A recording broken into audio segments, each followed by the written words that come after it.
On a warm June night in Salt Lake City, a 14-year-old girl slept peacefully in the bedroom she shared with her younger sister. The Smart family home sat in the Federal Heights neighborhood, a quiet enclave where parents felt their children were safe. Elizabeth Smart had spent the evening at her school's awards ceremony, receiving recognition for academics and physical fitness. She had returned home late with her family, changed into red silk pajamas, and climbed into bed beside her 9-year-old sister, Mary Katherine. Neither girl could have imagined what the next hours would bring. If this story interests you, subscribe to stay updated on more investigations into cases that changed everything. Just after midnight, a window screen on the main floor was cut with precision. The intruder moved through the darkened house with disturbing familiarity. He had been inside before, months earlier, hired by Lois Smart to perform roofing work and yard maintenance. The job had lasted only about 5 hours, but he had studied the layout, observed the family routines, and waited. Now, Brian David Mitchell stood at the threshold of the bedroom where Elizabeth and Mary Katherine slept. He carried a knife. Mary Katherine woke to whispers. In the dim light filtering through the window, she saw a figure standing over her sister's bed. The man wore dark clothing and held something in his hand. Elizabeth's voice cut through the silence. "Why are you doing this?" she asked. The intruder's response was barely audible. Mary Katherine watched as the man pulled her sister from the bed, the knife visible now, pressed close. Elizabeth stubbed her toe on a chair and said, "Ouch." The man's voice came again, soft but firm. "You better be quiet, and I will not hurt you." Mary Katherine lay frozen, her eyes squeezed nearly shut, her breathing controlled to mimic sleep. She heard footsteps moving toward the door. The intruder led Elizabeth out of the room and down the hallway. Mary Katherine remained motionless. Minutes passed, perhaps many minutes. She tried to get up, to run to her parents' room, but as she moved into the hallway, she saw them again. Mitchell and Elizabeth stood outside the boys' bedroom. She retreated back to her bed and pulled the covers tight. The wait felt endless. Mary Katherine later estimated she hid for more than 2 hours, terrified the man would return. Finally, as the clock approached 4 in the morning, she crept down the hallway to her parents' bedroom. Ed and Lois Smart woke to their youngest daughter's urgent voice. "A man took Elizabeth," she told them. At first, they thought she had experienced a nightmare. Children sometimes confused dreams with reality, but Mary Katherine insisted.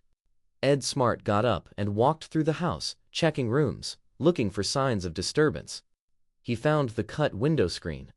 The horror became real in that instant. Elizabeth was gone. Ed Smart called the police at 4 in the morning on June 5th. Officers arrived within minutes to a scene that offered frustratingly little evidence. No fingerprints remained on the windowsill or frame. No DNA samples could be recovered from the screen. A search with bloodhounds produced no trail to follow. Mary Katherine's account provided some details, but the description remained vague. She had not seen the intruder's face clearly. She remembered he seemed about her brother Charles's height, roughly 5 feet 8 inches. He had dark hair on his arms and hands. He wore light-colored clothing and possibly a golf hat, though later this detail proved inaccurate. The one piece of information that would eventually crack the case went unrecognized in those first chaotic hours. Mary Katherine mentioned that the man's voice sounded somehow familiar, though she could not place where she had heard it before. Police documented this observation, but found it too uncertain to pursue immediately. A 9-year-old child hearing a whispered voice in the dark for mere seconds seemed an unreliable foundation for investigation. As dawn broke over Salt Lake City on June 5th, the Smart family faced their new reality. Elizabeth was missing. The bedroom window gaped open where the screen had been sliced through. Red silk pajamas were gone, along with their daughter. Ed and Lois Smart had no way of knowing their ordeal would last 9 months, that their daughter had already been forced to march 4 miles through darkness into the mountains above their home, or that the man who took her considered himself a prophet chosen by God. By midday on June 6th, the Smart family's nightmare had become a national story. Ed and Lois Smart appeared on television, their faces etched with exhaustion and fear. They pleaded directly into the camera for whoever had taken their daughter to bring her home safely. The couple offered no accusations, no anger, only desperate hope that their words might reach the person who held Elizabeth. A reward fund grew quickly, reaching $250,000 within 24 hours. The Laura Recovery Center arrived from Texas to coordinate what would become one of the largest civilian search efforts in Utah history. Volunteers poured into Salt Lake City from across the region. On the first full day of searching, nearly 2,000 people gathered at designated staging areas. They received assignments, maps, water bottles, and instructions on what to look for. The organizers divided the area into grid patterns, ensuring every street, park, canyon entrance, and empty lot received attention. Search teams fanned out across the valley. Some walked residential neighborhoods, knocking on doors, asking residents to check their garages, sheds, and yards. Others hiked into the foothills above the city, calling Elizabeth's name, scanning ravines and dense brush. Trained dogs worked alongside their handlers, following scents that led nowhere. Small aircraft flew overhead, pilots scanning the landscape below for any sign of disturbance or hiding places. The Smart family created a website dedicated to finding Elizabeth. They posted her photograph, physical description, and details about the night she vanished. The site received thousands of visits within hours. People printed flyers from the website and distributed them throughout their own communities.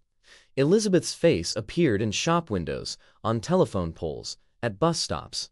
The case transcended local news and entered the national consciousness. Police worked parallel to the civilian effort, following their own investigative protocols. Detectives interviewed family members, friends, neighbors, anyone who had recent contact with the Smarts. They examined the family's financial records, searching for evidence of ransom demands or unusual transactions. They reviewed sex offender registries, looking for individuals living near the Federal Heights neighborhood. Every lead, no matter how unlikely, received attention. The pressure on investigators intensified with each passing day. Media trucks lined the street outside the Smart home. Reporters sought updates hourly. The public demanded answers.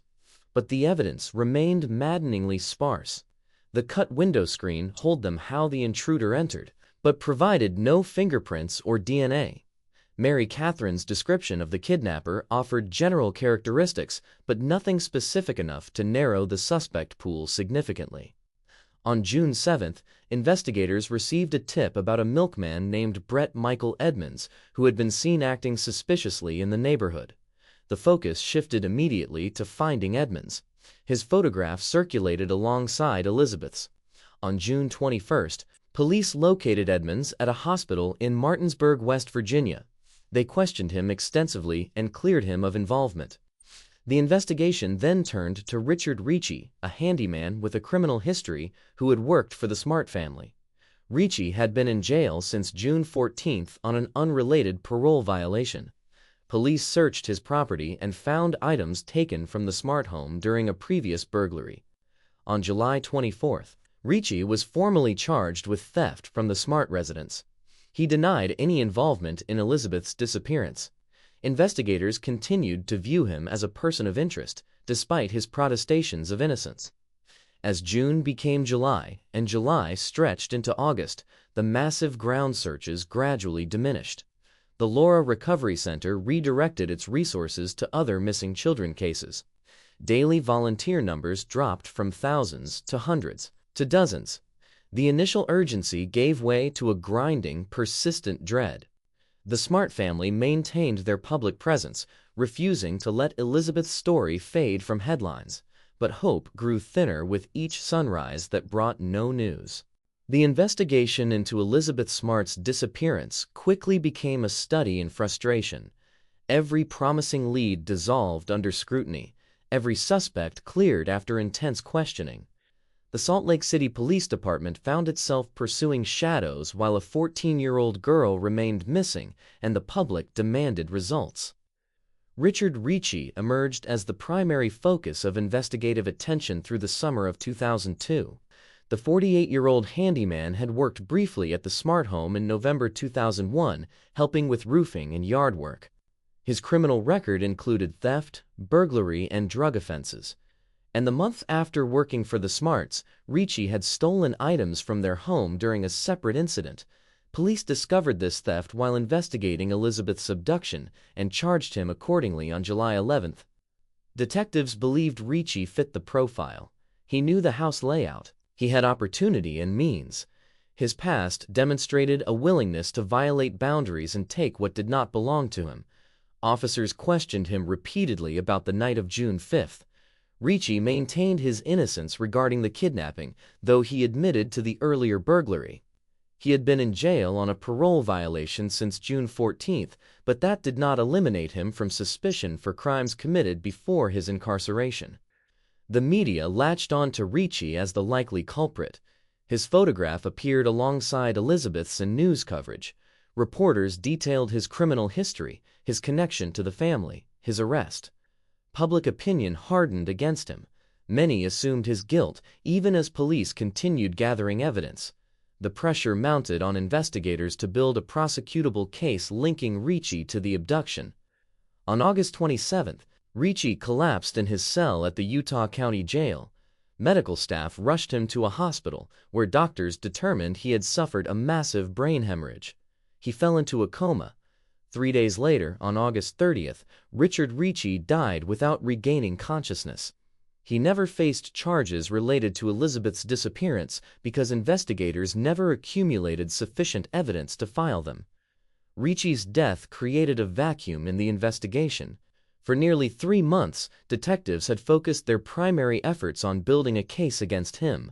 They had pursued his associates, examined his movements, analyzed his behavior patterns. Now their main suspect was gone, and the evidence they had gathered pointed nowhere definitive. The Salt Lake City Police Department found itself back at the beginning with fewer leads than before. The forensic picture remained bleak. The cut window screen provided no fingerprints, no tool marks distinctive enough to trace. The bedroom where Elizabeth slept yielded no foreign DNA samples. The intruder had moved through the house without leaving biological evidence or distinctive traces. Even the knife Mary Katherine saw was never recovered. Bloodhounds brought to the scene on the morning of June 5th had failed to pick up a trail leading away from the house. Mary Katherine's witness account, while crucial, offered limited investigative value in those early months. She described a man of average height with dark hair. She remembered his voice as soft and calm. She noted he wore what appeared to be light-colored clothing, though later evidence showed he had actually worn black. The 9-year-old had not seen his face clearly in the darkness. She could not provide details that would help an artist create a reliable composite sketch. The detail about the familiar voice went largely unexplored during the summer. Police acknowledged Mary Katherine's observation, but found it too vague to pursue actively. A young child hearing whispered words for a few seconds in a traumatic situation did not seem a reliable foundation for investigation.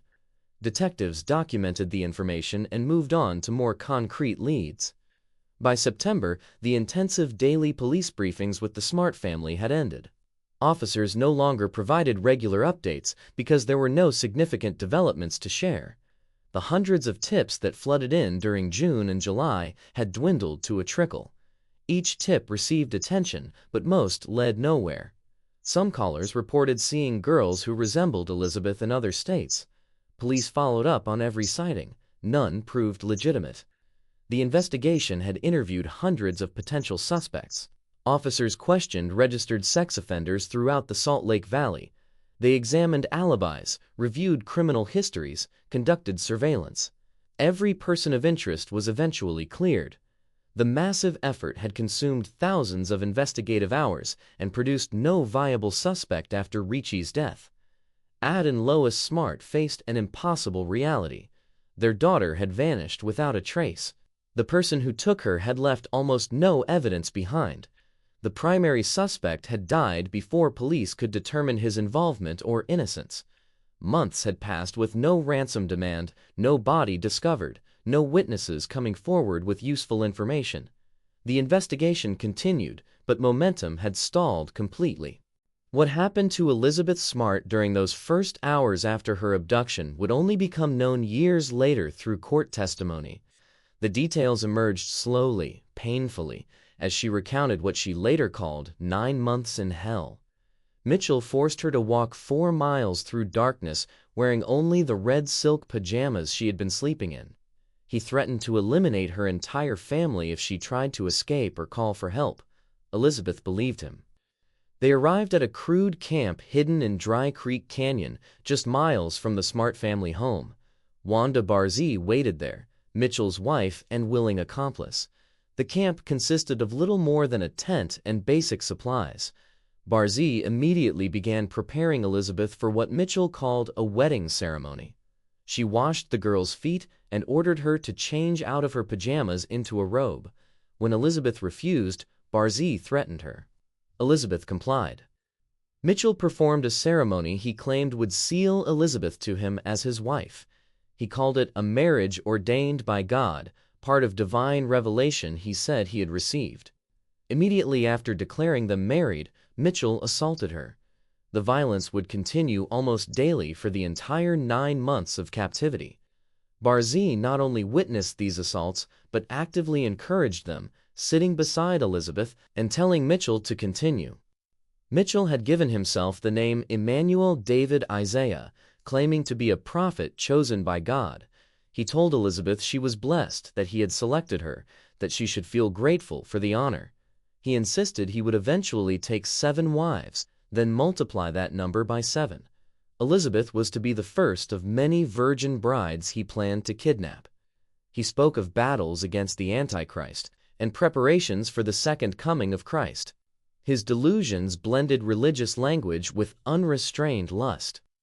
To prevent escape, Mitchell used multiple methods of control.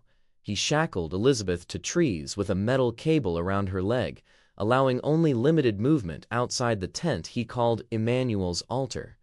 Sometimes he forced her into a hole in the ground covered by boards. He made her take a new name, and she chose Esther from the Old Testament, though Mitchell also called her Shir-Jashub. He destroyed her identity systematically, demanding she sever all ties to her past life and family. The physical abuse extended beyond the daily assaults. Mitchell forced Elizabeth to consume alcohol and use drugs to lower her resistance. He showed her explicit magazines. He and Barzee both starved her at times and at other times fed her garbage.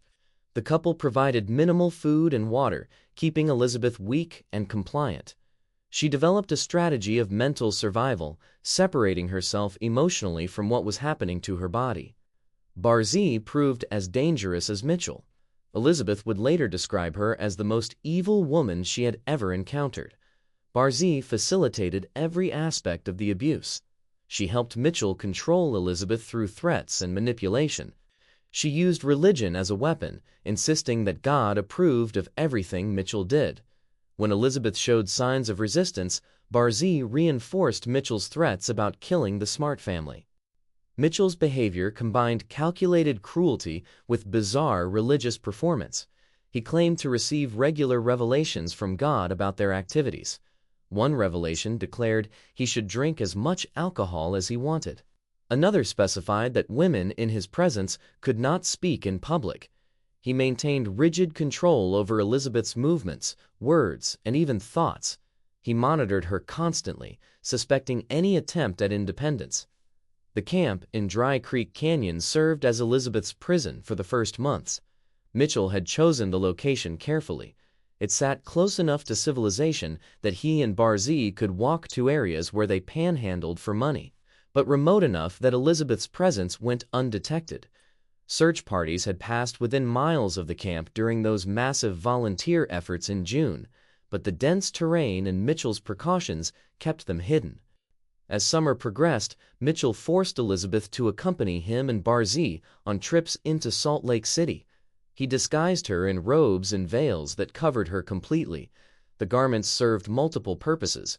They prevented anyone from recognizing Elizabeth, they marked her as part of Mitchell's strange religious performance, and they reminded her constantly of her captivity. Mitchell told people they encountered that the women in his family could not remove their coverings or speak to outsiders for religious reasons. Elizabeth endured daily reminders that escape remained impossible. Mitchell repeated his threats about killing her family. He described in detail how he would murder her parents and siblings if she tried to run or signal for help. Elizabeth believed these threats completely. She had seen his capacity for violence directed at her. She had no reason to doubt he would extend that violence to her family. The psychological torture matched the physical abuse in its intensity. Mitchell worked to convince Elizabeth that no one wanted her anymore, that she had been marked and ruined, that her family would reject her if she returned.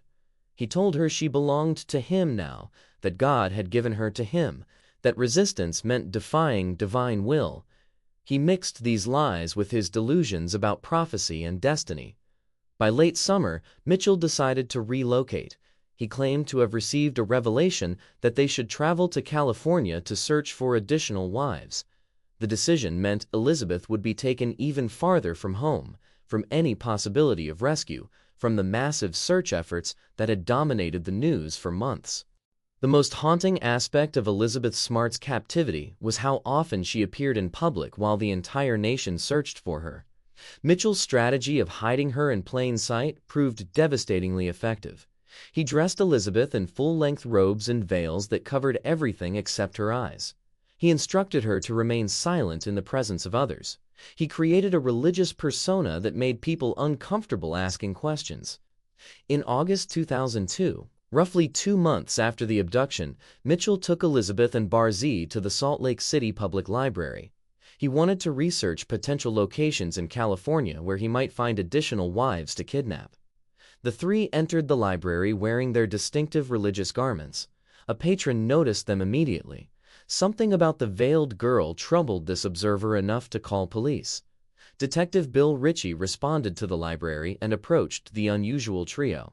He asked Mitchell why the young girl with them wore a veil covering her face. Mitchell explained that they were traveling ministers and the girl was his daughter.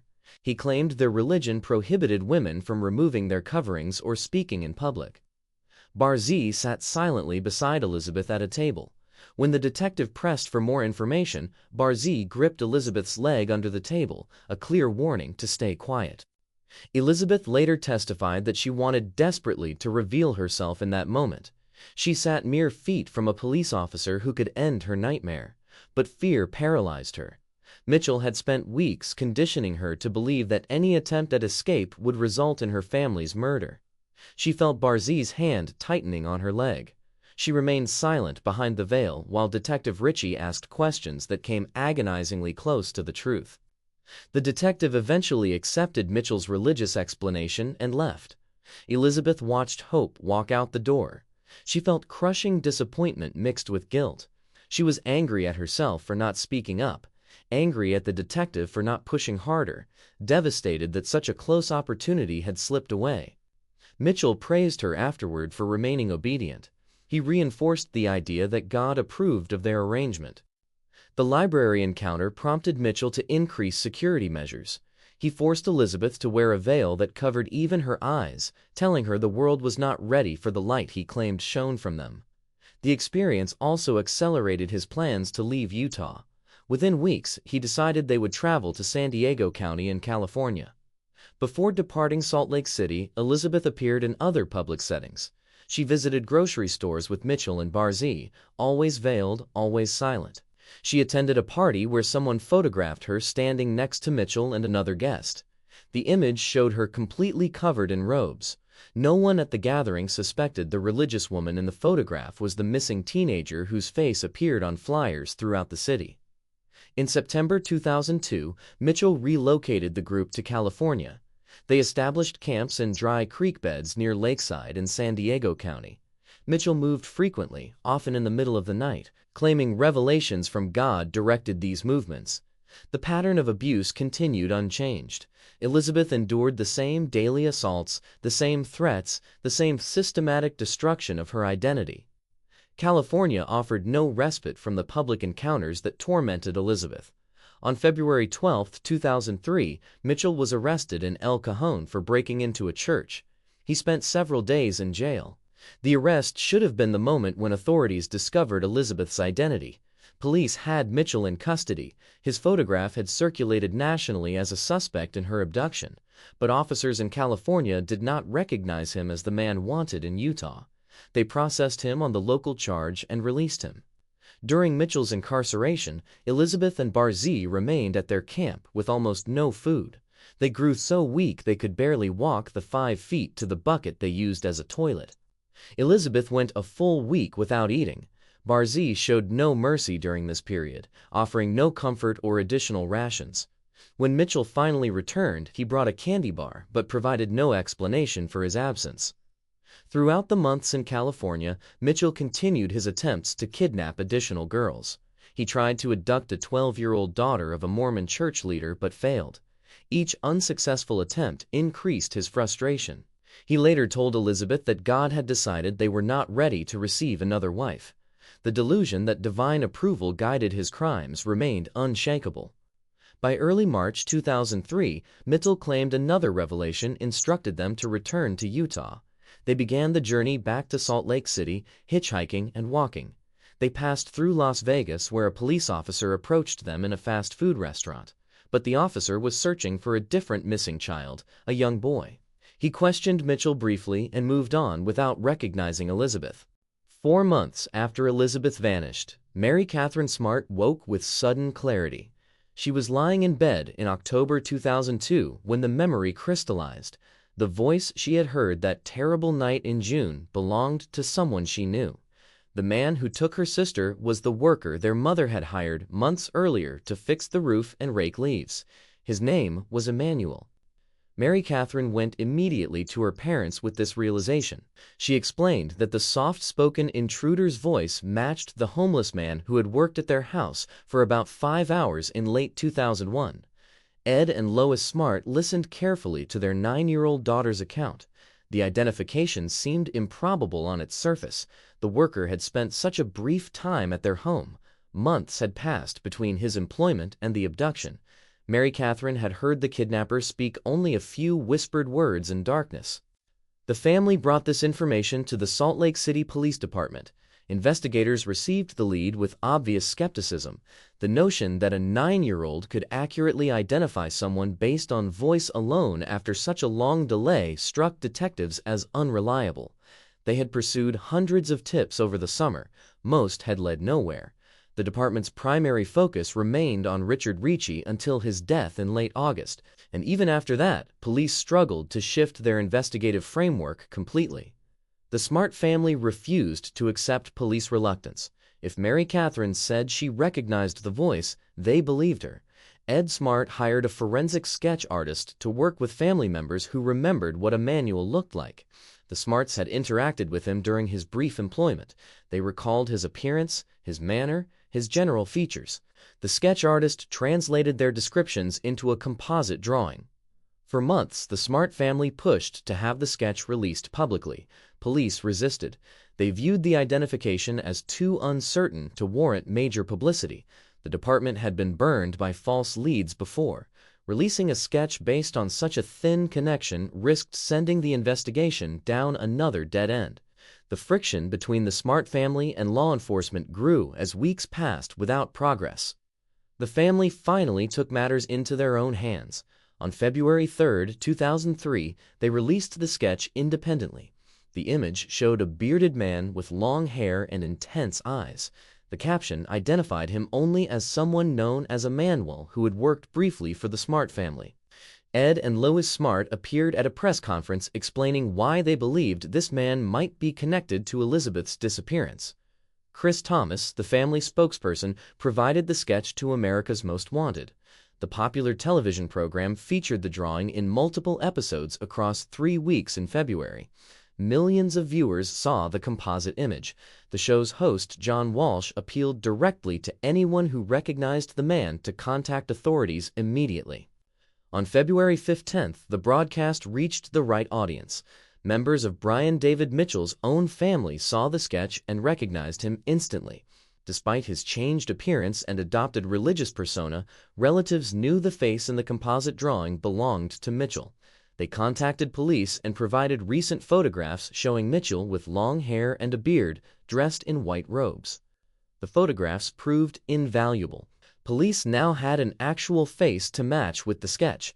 They had a name, a history, a trail to follow. Mitchell's background revealed a disturbing pattern.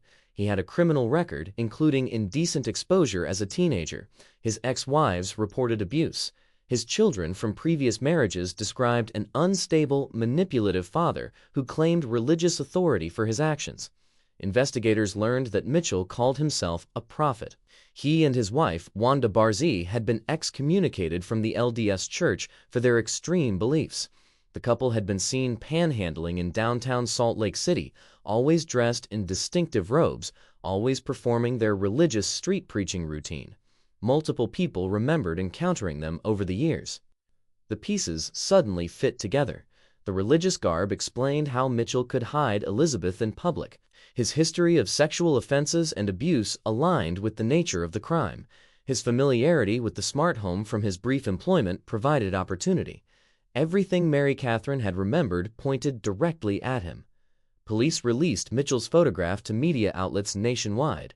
His face appeared on news broadcasts, in newspapers, on websites. The distinctive appearance made him recognizable. Law enforcement issued bulletins describing Mitchell as wanted for questioning in connection with Elizabeth Smart's abduction. After 9 months of dead ends and false leads, investigators finally had a viable suspect. Mitchell returned to Utah with Elizabeth and Barzee in early March 2003. They moved through the Salt Lake City area, continuing their familiar pattern of panhandling and street preaching. Mitchell seemed unaware that his photograph now circulated nationally as a suspect in one of the most publicized abductions in recent memory. He walked openly through neighborhoods where residents had spent months searching for Elizabeth Smart. On March 12, 2 separate couples spotted the distinctive trio in Sandy, a suburb approximately 18 miles from the Smart family home. The first couple had been following the case closely and immediately recognized Mitchell from the recent news coverage. They noticed him walking near a Walmart with 2 women wearing full robes and veils. Something about the scene triggered their memory of the photographs released just weeks earlier. The couple debated briefly whether to call police. They worried about being wrong, about wasting law enforcement resources on a false alarm. But the resemblance seemed too strong to ignore. They contacted the Sandy Police Department and reported seeing someone who matched Brian David Mitchell's description. They provided the location and mentioned he was accompanied by 2 women. Minutes later, a second couple made the same connection. They also recognized Mitchell from news reports and called police. 2 independent sightings within a short time frame gave dispatchers confidence that the tips were credible. Officers were immediately sent to the reported location with instructions to approach carefully and verify identities. Multiple patrol cars arrived at the scene. Officers separated the 3 individuals for questioning. Mitchell maintained his usual composure, explaining that they were traveling preachers spreading God's word. He introduced the women as his wife and daughter. The younger woman wore a gray wig, sunglasses, and a veil that obscured most of her face. She also had a t-shirt wrapped around her head beneath the wig. Officers asked the girl her name. She responded that she was Augustine Marshall. Her voice was soft and she avoided eye contact. The police pressed further, asking where she was from and how old she was. Elizabeth continued using the false identity Mitchell had created for her. She had been conditioned for 9 months to maintain this lie. Even with rescue at hand, fear controlled her responses. But the officers had seen enough photographs of Elizabeth Smart to recognize certain features. One officer looked carefully at the girl's eyes visible above the veil. He asked directly if she was Elizabeth Smart. She initially denied it. The conditioning ran deep. Mitchell's threats about killing her family echoed in her mind. Barzee's presence nearby reinforced the fear. The officers separated Elizabeth further from Mitchell and Barzee. They took her to a patrol car where she could speak without the couple watching. Officers asked again about her identity. They told her that her parents had been searching for her, that they were very worried, that she was safe now. The words began penetrating the psychological barriers Mitchell had constructed. One officer asked a final time if she was Elizabeth Smart. Elizabeth's response was quiet but definitive. "Thou sayest." The biblical phrasing reflected months of immersion in Mitchell's religious language, but the meaning was clear. She was confirming her identity. Officers immediately arrested Mitchell and Barzee. They handcuffed Elizabeth as well, following standard procedure for victims in complex situations. In the patrol car heading to the police station, Elizabeth began crying. She asked what would happen to Mitchell and Barzee, whether they would be okay. The question revealed how thoroughly her captors had manipulated her thinking. At the station, Elizabeth removed the disguise Mitchell had forced her to wear. She took off the gray wig and sunglasses. Police contacted Ed Smart and told him to come immediately. The reunion took place at the Sandy Police Department. Father and daughter embraced. Elizabeth later described it as the first time in 9 months she felt truly safe. News of the rescue spread rapidly.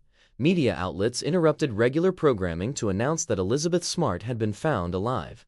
The story dominated headlines internationally. After 9 months of searching, grieving, and hoping, the Smart family had their daughter back. Cameras captured Ed Smart arriving at the police station. His expression showed disbelief mixed with overwhelming relief. Elizabeth returned home that same evening. She watched a film, read emails from well-wishers, played her harp, and met 2 dogs her family had acquired during her absence. She chose to sleep in the same bed Mitchell had taken her from, reclaiming the space where her nightmare began. The next day, her family threw a belated 15th birthday party. Elizabeth had turned 15 while in captivity, marked only by a candy bar Mitchell had given her. The rescue made headlines worldwide, but the legal proceedings were just beginning. Mitchell and Barzee faced multiple charges. The question of their mental competency would delay justice for years. On March 18, 2003, prosecutors charged Brian David Mitchell and Wanda Barzee with aggravated kidnapping, aggravated sexual assault, and aggravated burglary. The charges carried severe penalties, including potential life sentences. But before any trial could proceed, the court needed to determine whether Mitchell was mentally competent to stand trial.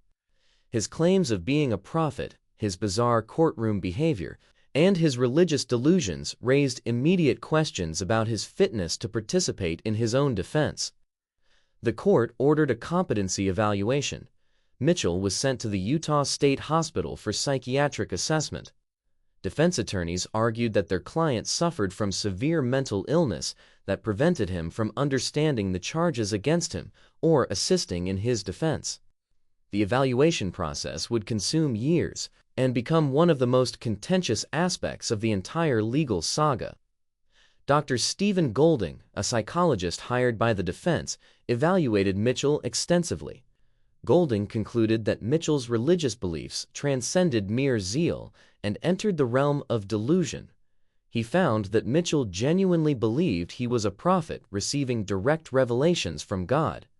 According to Golding's assessment, these delusions were so severe that Mitchell could not be considered competent to stand trial.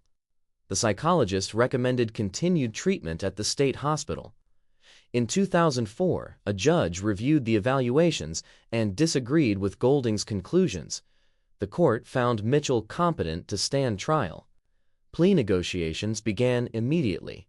Mitchell's defense team indicated he would plead guilty to kidnapping and burglary charges in exchange for a sentence of 10 to 15 years, but only if Elizabeth Smart did not have to testify. Prosecutors refused to drop the sexual assault charges, and negotiations collapsed. The competency battle resumed. In February 2005, another psychologist named Jennifer Scheme interviewed Mitchell and reversed her earlier opinion. She had initially deemed him competent, but now concluded he had deteriorated. Defense attorney Heidi Bucci filed a motion stating Mitchell was no longer fit for trial. Mitchell began acting out dramatically during court appearances, singing hymns and shouting religious pronouncements. Jail staff reported no similar behavior in his cell, noting he seemed perfectly rational when not in front of judges. Judge Judy Atherton sided with the defense in August 2005. She ruled that Mitchell's courtroom behavior reflected genuine psychosis and ordered him returned to Utah State Hospital. He remained there for 3 years. During his hospitalization, staff members observed him carefully and reported that he showed no signs of pathological paranoia or delusional thinking in daily interactions. He functioned normally, conversed rationally, and exhibited none of the symptoms he displayed in court. In February 2006, Utah legislatures passed a bill allowing prosecutors to seek forced medication of defendants to restore competency. The law was written partly in response to Mitchell's case. Prosecutors wanted the option to medicate him with antipsychotic drugs that might reduce his symptoms enough to proceed with trial. The legal standard came from a Supreme Court decision allowing forced medication when the state demonstrated a compelling interest in bringing someone to trial. On December 18, 2006, Mitchell appeared before a judge for another competency hearing. He screamed at the judge to forsake those robes and kneel in the dust.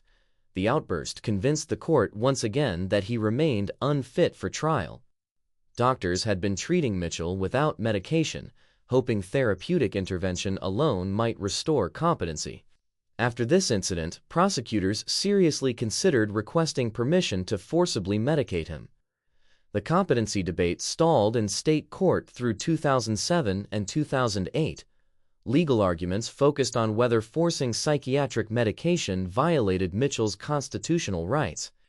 In December 2008, federal prosecutors intervened.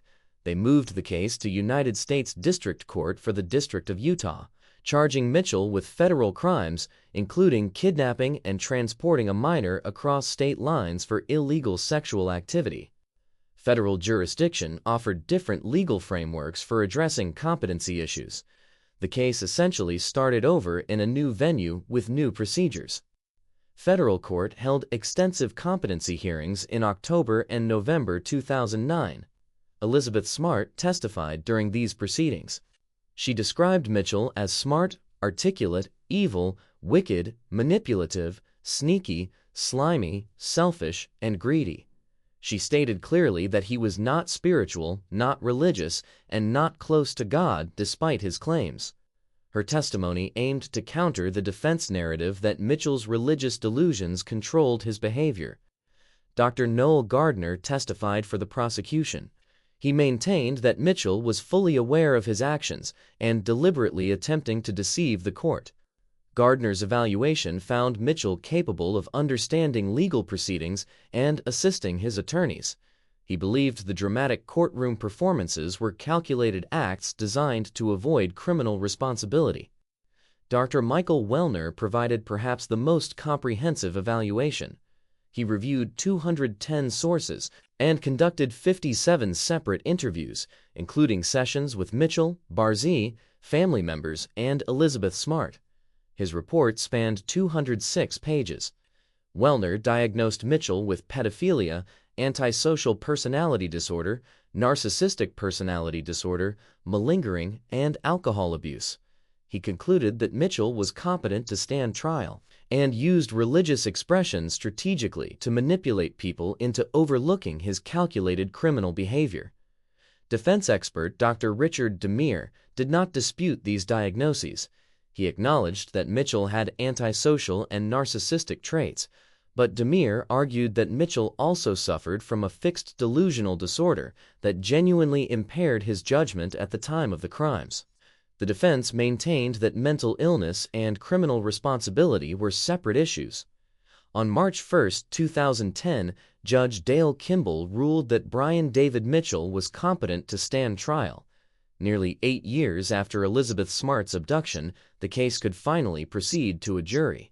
The long battle over competency had frustrated prosecutors, tormented the Smart family, and tested the limits of mental health law. The trial of Brian David Mitchell began on November 8, 2010, in federal court. 8 years had passed since Elizabeth Smart's abduction. She was now 23 years old, married, and had transformed herself into an advocate for missing children and assault survivors. The courtroom was packed with media, observers, and members of the Smart family who had waited nearly a decade for accountability. Assistant United States Attorney Felice Vitti delivered the opening statement for the prosecution. He described how Mitchell had broken into the Smart home before dawn on June 5, 2002, and abducted Elizabeth at knifepoint. Vitti explained that Mitchell took her to a campsite that served as her prison for 4 months. He detailed the forced marriage ceremony and the systematic abuse that followed. The prosecution's case rested on 2 federal charges: kidnapping and transporting a minor across state lines with intent to engage in illegal sexual activity. The defense did not dispute the facts of what happened. Mitchell's attorneys acknowledged that he had taken Elizabeth, held her captive, and assaulted her repeatedly. Their strategy centered entirely on the insanity defense. They argued that Mitchell could not be held criminally responsible because he did not understand his actions were wrong. According to the defense, his delusional religious beliefs had so distorted his perception of reality that he genuinely thought God commanded his behavior. Elizabeth Smart took the witness stand as the prosecution's third witness, following her mother Lois and sister Mary Katherine. She spent 2 days testifying about her 9 months in captivity. She described the night of her abduction in calm, measured tones. She explained how Mitchell had threatened her with a knife and forced her from her bedroom. She recounted the 4-mile walk through darkness to the camp in Dry Creek Canyon. Her testimony included details of the forced marriage ceremony and the assault that immediately followed. She used clinical language to describe how Mitchell claimed his actions were ordained by God. She explained that he called his private parts Immanuel's pride and referred to the tent where he kept her as Immanuel's altar. Elizabeth detailed how Barzee not only witnessed the abuse but actively encouraged Mitchell to continue. Elizabeth described the library encounter where Detective Ricci had questioned them but accepted Mitchell's religious explanations. She testified about feeling hope walk out the door when the detective left. She explained the multiple times she appeared in public, always veiled, always silent, always terrified of what Mitchell would do to her family if she tried to escape. The prosecution presented Elizabeth's testimony methodically, building a picture of calculated predatory behavior. Mitchell had planned the abduction carefully. He had worked at the Smart home months earlier to familiarize himself with the layout. He had prepared a camp in advance. He had developed a system of control using religious language to manipulate both his victims and anyone who encountered them. The evidence showed someone who understood exactly what he was doing and worked deliberately to avoid detection. Mitchell's behavior during the trial supported the prosecution's argument that his religious performance was strategic rather than delusional. He frequently burst into song during proceedings, singing Christmas carols and hymns. On one occasion, he dropped to the floor and appeared to suffer a seizure. Defense attorney Robert Steele confirmed it was a genuine seizure, noting that Elizabeth had testified Mitchell experienced similar episodes during her captivity. But the timing and theatrical nature of these disruptions reinforced the impression of manipulation. On December 1st, Mitchell suffered another apparent medical episode in court. He had been singing carols when led into the courtroom, then began wailing and collapsed. The trial halted temporarily. The prosecution argued these performances demonstrated exactly the kind of calculated behavior they had described. Mitchell knew how to use dramatic displays to his advantage. Defense witnesses testified about Mitchell's genuine mental illness. Forensic psychiatrist Paul Whitehead described Mitchell's fixed delusions about being a prophet. He testified that Mitchell truly believed he was destined to father children with Elizabeth and other virgin brides he intended to kidnap. Whitehead's testimony prompted Elizabeth to walk out of the courtroom. The discussion of Mitchell's desire to impregnate her was too much to endure, even years later. The defense rested on December 2nd. Prosecutors presented 5 days of rebuttal testimony. Both sides assured Judge Dale Kimball they would finish closing arguments by December 10th. The jury received the case with clear instructions about the legal standard for insanity. To find Mitchell not guilty by reason of insanity, they had to believe he could not distinguish right from wrong at the time he committed the crimes. On December 10, 2010, the jury returned its verdict.